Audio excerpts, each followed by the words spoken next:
Hello and welcome to this easy Postman machine. I want to get right into it because whatever we do, we just have to get access through Redis, which is going to be a remote, or sorry, not a remote, a in-memory sort of storage thingy, which can be used as a database, like a NoSQL database. Once we get into there, we can actually upload our public SSH key, which we can use to access it. Then we can find another encrypted SSH key we can also exploit or sort of decrypt. Log in as the user and intercept the request to update a package and send our own reverse shell into there. So let's get right into it. If we just look at whatever's there, 1002 is not going to be much. 80 is also not going to be much. We can see it here. It's literally going to be an empty page. Then we also have the Redis instance and the port 10,000 instance. I'm seeing that I'm logged in, so I'm just going to log out of here, which is a good thing. And first of all, let's just get started with Redis because you can try to see that we can actually just connect with Redis and we can just execute things. If you find out that you can do this, we can actually, well, you can look online to find, for example, this Hactrix post, which talks about how we can sort of get access through our SSH thing, right? So essentially we have to generate our key, we have to add some new lines to it, and then also import the cat thing. Right, okay, let's just try that. So if we just exit out of this and try to make SSH keygen, so keygen f postman, we can do, let's just do no password, because if we get back to this and we have to do it again, it's just going to be a mess. Now we do have to do some specific things here, which are going to be this. We're changing postman.pub, or actually we're creating a new one. So if we now look at postman.pub and the space keys, we can see we have just added spaces here. I'll show it inside of the box once we get into there, but in this case we do want to like not save the, so what you have here is that if you append this to the authorized keys ones, it could be that something's going to be in front of this. So you will have, like, for example, text SSH, and your SSH key is not going to work. So what we want to do is if we just go through upload this one. Let's see, I can barely read through it here. But if we now cat the space key, we can see we set it as SSH key in memory of the Redis instance. If we now connect back to the Redis instance and see what we have left with, we can do a config set under and /var/lib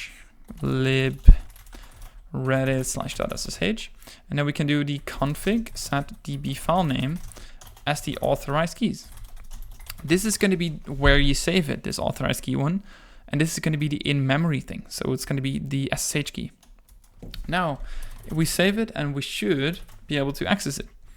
So if we now go to this instance, you can see you can just log in and, you know, be the Redis user. In this case, it wasn't that really difficult, but you just have to find the right sort of exploitation method to use. I had some trouble because I thought I didn't need this new line, but you did. Because if we now look at the SSH authorized keys thing, we can see we do have space, and you can see there's 2 spaces here, like 3 spaces, and it's only going to be 2 here. So it would be sort of appended here, and then your key wouldn't work. I've already added linpiece, but if I just go to linpiece and run linpiece, we will find some public or like encrypted private key, which is going to be stored here. I'm just going to have it let it run. I'm already going to start a new file here. And once it finds it, I'm just going to scroll and not sort of, have it continue. So Ctrl+C basically. And let's just see. Normally you would have to want to go through everything, but I'm just showing you the way you could do this. And in this case, we have the private key right now. I believe it should.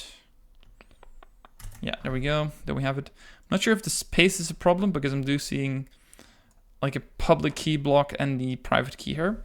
I'm not sure if it's a problem because we can see where it's stored in opt, so /opt//say back, and seeing this has this extra space, which this doesn't, but I don't know if it even matters. So let's just do a sudo vim on backup dot, I want to call it the same because it's going to be easier for me. It RSA backup. It's rsa.back. Kindly just let's shoot this. Then we have the private key. Now we can actually use ssh do John, and we can see we actually get a valid sort of file thing. I've already cracked it, but normally what you should do is you should select the hash, and then you have the user. It could be /user share word list, and then we have sec list. No, sorry, it's going to be rockq.txt. And in this case, we just have to, I think this is good, and it will crack it. In this case, we have already cracked it, so it's going to be a bit mean. But what you do is just to show, and you can actually see what kind of hashes you've cracked. In this case, we have the computer one, and we can actually use it to log in as a user. So if we do su to Matt and provide a password, we can see we do get into the user. How do you know it's going to be Matt? Well, if you look into password, you can see we have Matt as the only other user. Of course, Redis and root, but those are not going to be the ones that you have to worry about. In this case, we did find it. And if we now just go to mat/user.txt, we will find his sort of password thing, which looks pretty good, right? Well, remember that we had this sort of specific webmin thing. So if we now log in as Matt and with his password, we can see we do get access to this machine. And I've already found some exploit. And in this case, it's going to be posting to the burp request, and it's going to execute code as root. Well, okay, that's amazing, right? It seems pretty easy. Also going to be an MS Venom, and you have to change things, but I like to do things the raw sort of way in this method. We can see we have the payload here. So ACL apt, and then we have the package. This is going to be base64 encoded, %20, and URL encoded. Okay, cool. So what we want to do is if we just go through a new file, and we have to go through, let's see what the command was. It's going to be bash I, oh, there it is. Nice. Yeah, it's going to be control, or the command is going to be bash interactive onto def 1436. If I were to start a netcat listener on this one and just execute this, you can see we get a red one, and I can actually do who am I. In this case, I'm already sort of in the same, so it might look the same. But if I exit out of it, normally you would sort of, exit out of the machine like this. So you can see we were in sort of the other shell. What we want to do, we want to sort of base64 encode this. So if I were to do n on this and just do specify in this and base64, we do get this new base64 code. And in this case, it's not going to be very different, right? It's just going to be the base64 code. And if you would like to decode this, you can actually do it in this method. So you can do base64 decode. You see, we can still see the same things. But it's easier because otherwise you have to do %20, for example, for this one, because it's in ASCII. If you have %20, you will get the space. So that's, for example, the thing they did in the exploit. They just have %20 for space. So it's like bash space C, and then you have echo 2C. I'm not sure what 2C is. It's going to be comma for some reason, right? That's also the way you can run it. In this case, we just want to run it as this thing itself. But they did say that you have to make a burp request. So what I'm going to do, I'm just going to go to system and software package updates. And you want to request or like intercept this thing. If I were to go through the intercept on and were to intercept, this one is on, and update selected packages, you can see we do get a post request. I just want to send this to the repeater and not have to worry about anything else. And we can see this whole thing. Well, we looked at the payload they used, and they basically don't use this, right? Because they showcase inside of the payload that they only use UC APTL apt thing, and here they have it easier as well. So what I'm going to do, I'm just going to go here and paste it in, and we want our own payload here, right? Just already make sure we have this NLVP running, because that's the thing we want to connect it to. And I'm just going to copy this bit, and now we just want to have it execute. Well, okay, the way we can do this, if we just go to burp suite, we want to do it through the method of, well, let's see. I think we have to use ifs, and I think you can use %20 as well. Let's just do %20. So we're just going to do an echo and %20 and then have our bash execute. So what I'm going to do, I'm just going to have this our base64 basically, and then we're also going to do, let's see what it was. I think we can, yeah, we can just do base64, and then we have to do %20 decode bash. I think this is going to execute it quite effortlessly. But I believe you do have to do it. Let's just run this and see what we get. I'm not sure. This might work, but I think we do need to put this into a variable so it gets executed. Yeah, so we're not getting anything. So I think we have to put it inside of a variable. So if I were to go here and did a $$ on echo and did the same for bash here and send this, I think it does execute. And it's the same way you would have to, for example, do it on your system. If you were to put this into an alias and do, for example, an apt update with the thing, I think you would get it this way. We're not getting any results, which is quite sad. I think it might be due to the difference of echo.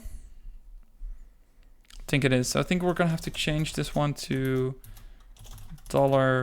$ifs. And then we have the %20 here as well. Oh no, I see, it's the plus. Because plus is also gonna be intercepted or like used by HTTP. Plus is gonna be, where is it? 2B. All right, we actually don't need to change it. All right, %2B. We can keep this as ifs. Oh, actually, let's change it back. %20. I think this should send it and just make sure we have a shell.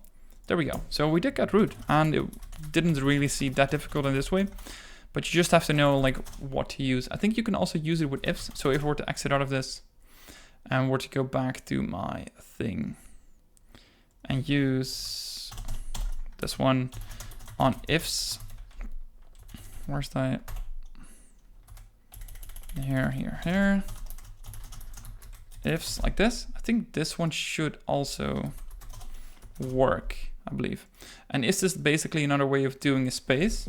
But it's for some reason it sometimes it doesn't listen to Euro encoding like %20. So you would have to use this ifs method to sort of get the shell back. Not even getting shell back. What did I mess up?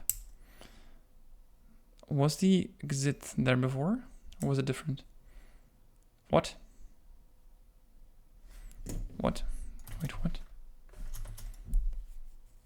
Zit is nodding. Oh, I thought exit in here. Oh, okay. That's it. Let's see if it's running. Oh, I should start it. No. Maybe I'm on time. I think I'm on time. And, well, this was basically the way to get to root. And it was, I'm not getting anything back. I want to fix this. What is wrong? %2b is good. Basics for ifs d bash. What is wrong here? I think it just should work. What is? Let me just copy the base64 again. Might be something in there that's gonna be wrong. Let's just select this. Okay, this is a bit shorter. I think somewhere in there I did mess up. %2b was right. If we send this, I think it should work. Honestly, I have no idea now because echo is right. It's going to be a variable. Echo is %base64. Then we decode. This should work. I have no idea why this wouldn't work. Okay, there we go. And this was basically the way to get it. And yeah, thank you for this video, I guess.